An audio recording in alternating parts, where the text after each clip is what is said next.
Protect your DNA. BioPQQ can promote formation of new mitochondria. Infowarsstore.com. Now, as I said before, the tactics of the authoritarian left are not to debate, but to censor. And we see another example of this, not only with Michael Savage, but with Donald Trump Jr.'s tweet pointing out the truth of our open borders policy. He had a photograph of a bowl of Skittles and said, what if I gave you a bowl of Skittles, told you 3 of these were poison, would you take a handful? That is essentially what is happening with our open borders, the immigration policies, bringing people in from Syria. And now that has been censored, saying that they have a copyright claim over the picture that was used in that meme. Understand, that is fair use. Political use is fair use. Parody is fair use. Both of those were in play here, but that's not what they're looking at. They're looking at censorship. And of course, we can see that with Michael Savage. And we've got a clip of Michael Savage coming up in the next section.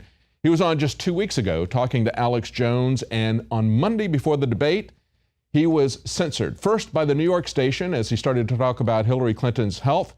And then when he learned that the New York station had shut him down and put somebody else on and started to talk about it, he was shut down nationally. Over 400 stations, and they went to a replay. But understand that it is not just the mainstream media, and it's not just the surrogates of Hillary Clinton that are trying to control the information. We also had the Pope come out and say that journalism that's based on fear-mongering and gossip is a form of terrorism. Now, he didn't use the terms conspiracy theory. That's what typically people use when you question the government's official story, or you do actual investigation, or you say something that the left doesn't like. They brand you as a conspiracy theorist. Now the Pope is saying, well, you may be fear-mongering, you may be gossiping, and that is a kind of terrorism. Reuters reported that the Pope said spreading rumors is an example of terrorism, or how you can kill a person with your tongue, he said. This is even more true for journalists, because their voice can reach everyone, and this is a very powerful weapon. He said weapons of destruction against persons and even entire peoples. He goes on to say journalism should not foment fear before events. So if you analyze, if you talk about trends, maybe you're a conspiracy theorist or a gossiper or a rumor monger, okay? But you are a terrorist, according to the Pope. One example that they gave in the article, they said, last year, a right-wing newspaper headlined a story on the Paris attacks that killed 130 people, saying Islamic bastards. So there you go. It's more offensive to call them Islamic bastards than the actual attack that was carried out by the Islamic bastards. The Pope, of course, is selling a globalist agenda. And the Christian Post has pointed out globalism is antichrist, demonic.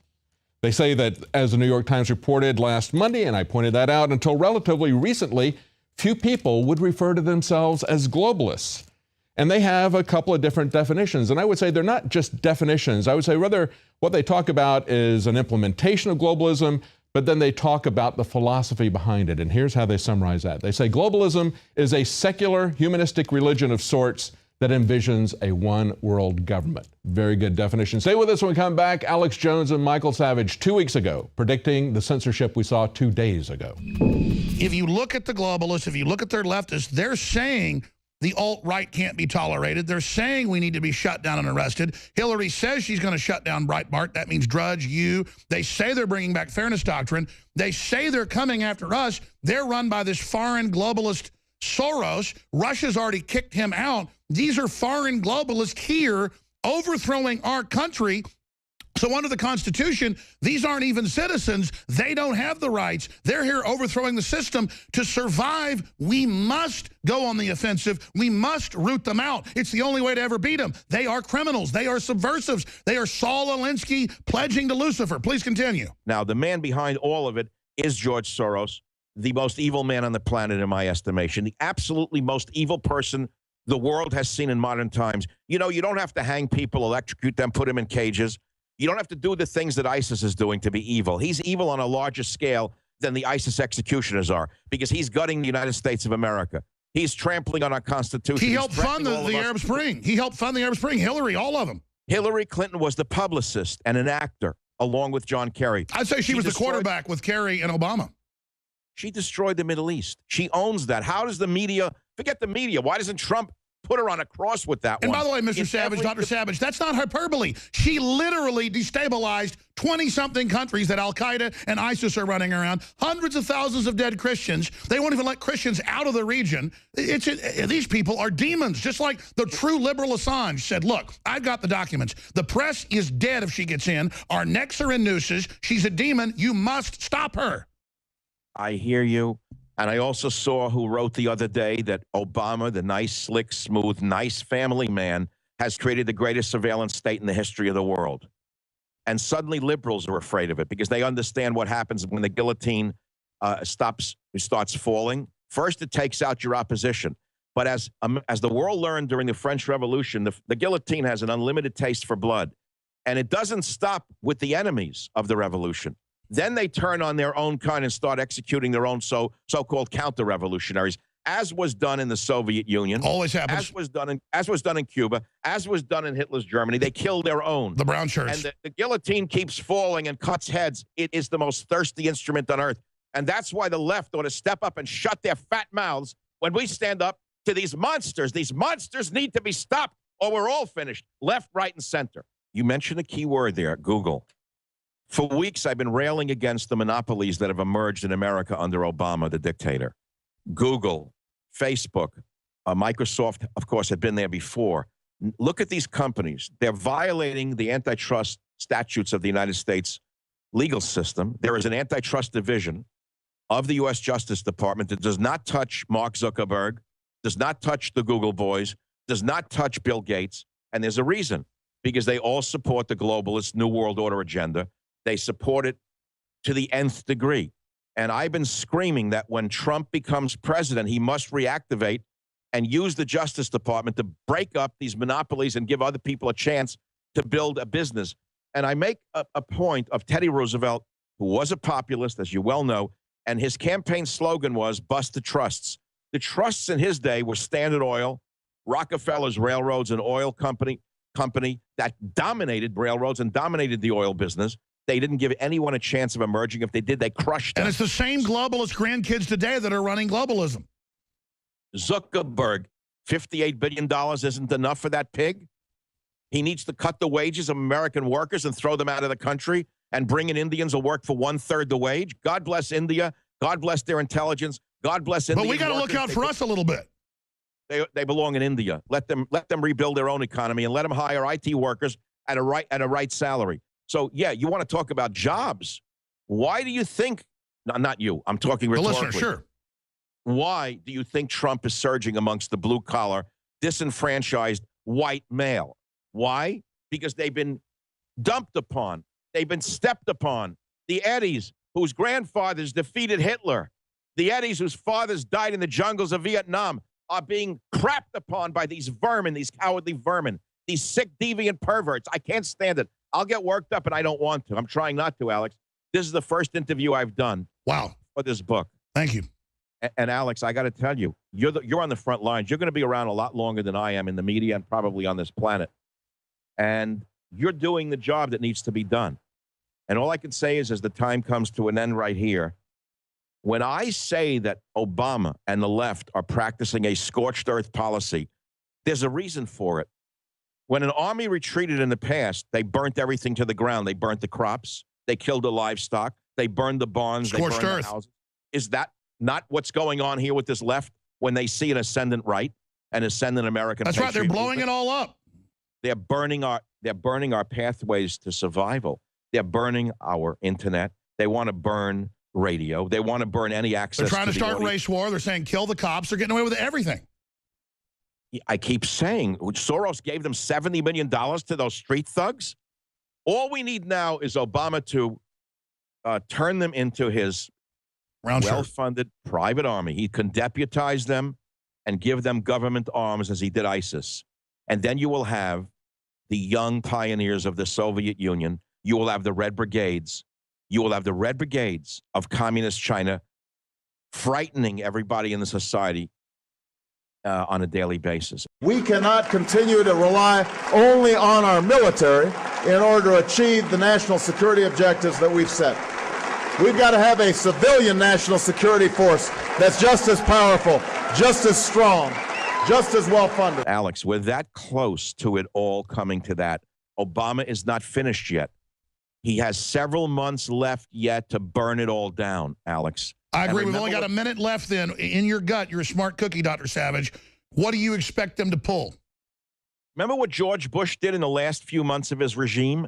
I was screaming and warning George Bush is a fiscal socialist. He's not through yet. Do you remember the housing crisis that followed?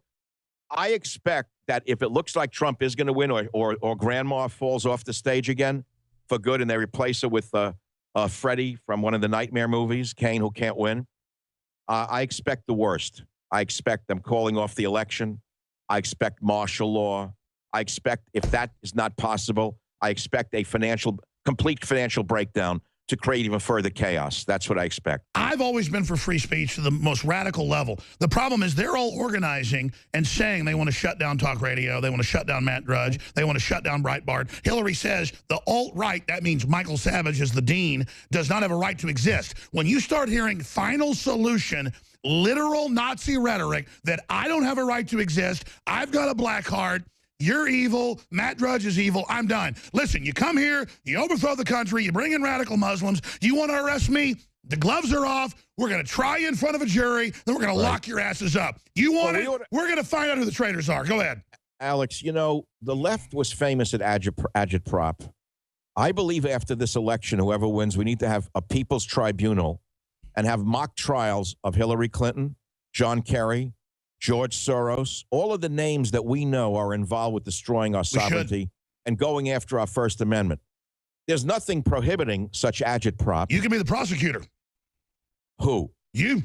No, I'm not good as a lawyer. I can't even imitate lawyers. But the thing is, Alex, listen, we got to slow down. There's a lot of work to be done because if Trump wins, and it looks like he could easily win unless they do one of two things, and I'm terrified of either of the options. One is the most horrible possibility.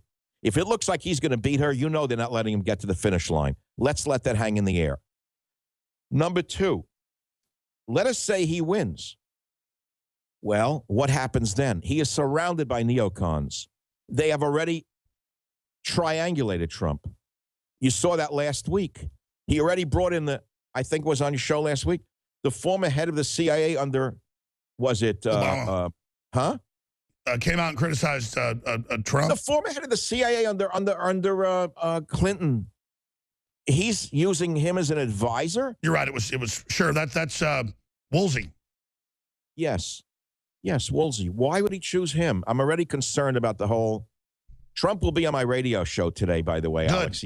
He's scheduled to be on, and we're going to talk about terror. He's called for profiling today, incidentally, which of course is commonsensical, isn't it? Every cop in the world. I love the newspaper articles in the San Francisco area. They never show a perp unless he's got blonde hair and blue eyes.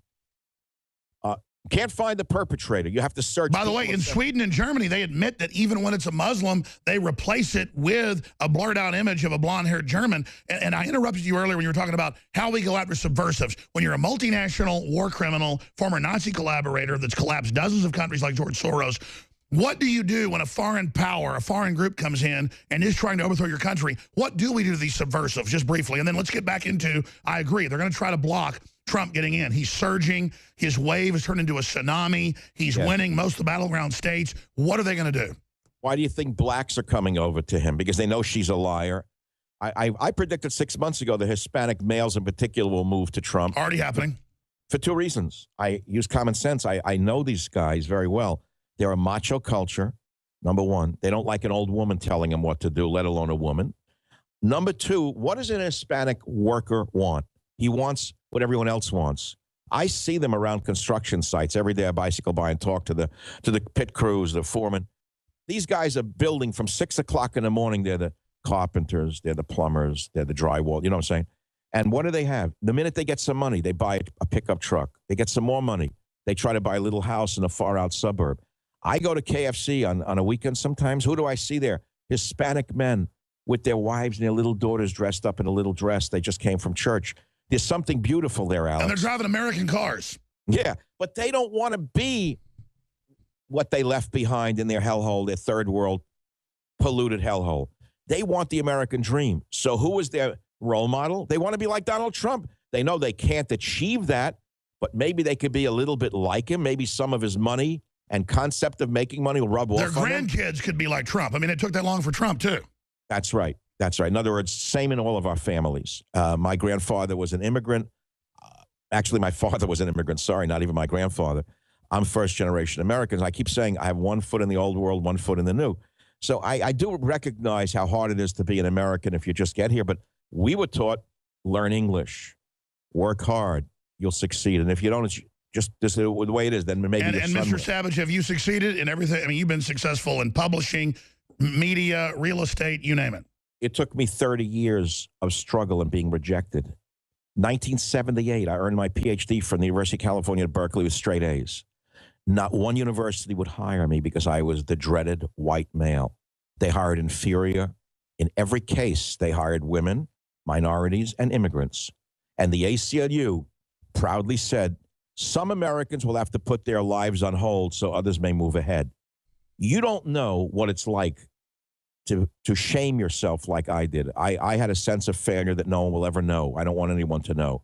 I was on the verge of suicide, but I wouldn't do it because of my children. I couldn't do that. I felt I had failed my ancestors, that after all this hard work, I couldn't even get a goddamn job teaching in a university because of the racism induced by the illegitimate, filthy scum called progressives. But they forced you out into the real world where you dominated.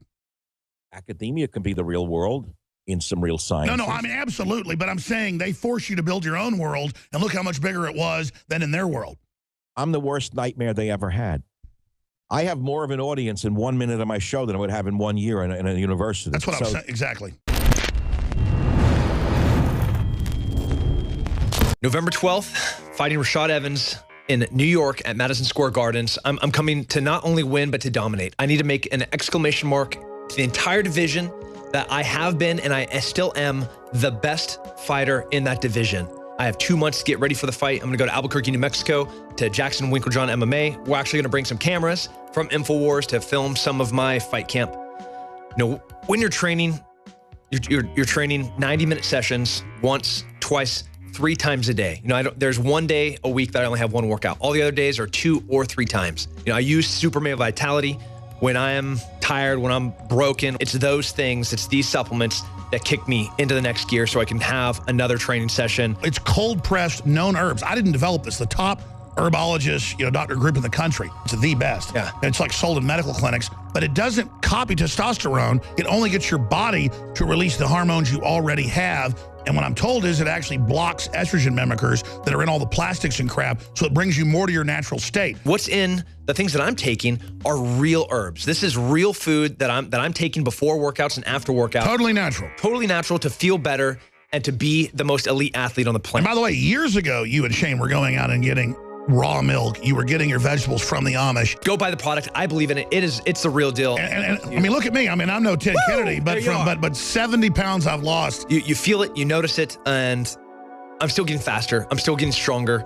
You know, I'm still becoming harder to kill every day.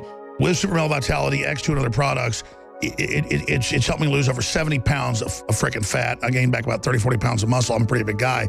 And it's incredible what Mother Nature gave us, and your purchase supports everything we're doing. But you heard Tim Kennedy, who I never intended to be a sponsor. I like it. You know, is it evil of me that I don't want Hillary's camp to start using any of our supplements? Because she might actually get a little healthier. You know, we thought of that as a joke to send her some Super Male Vitality, and people said, well, wait, we don't want to help her. It might actually help her. No, but really, like, it affects change. I take Super Male Vitality every single day. I love it. My wife loves it. My coaches love it because I have energy nonstop. There's a foundation to being an athlete. You know, there's kind of the 4 cornerstones. You got to have healthy sleep. You have to have that workload, that hard work in the gym or every day and your job, whatever that is, hard workload. Then you have to be intimate. You have to be connected with your spouse or whoever you're with. And then lastly is nutrition. All of those are equally important. They all play parts in how you are healthy as a man. So for me as a male athlete, I have to be intimate with my wife every day, a couple of times a day if I can. You know, like I have to get good sleep. I have to have that good work, and I have to have that good food. And these things, Super Male Vitality is one of those things that is cornerstone to who I am as an athlete and as a man.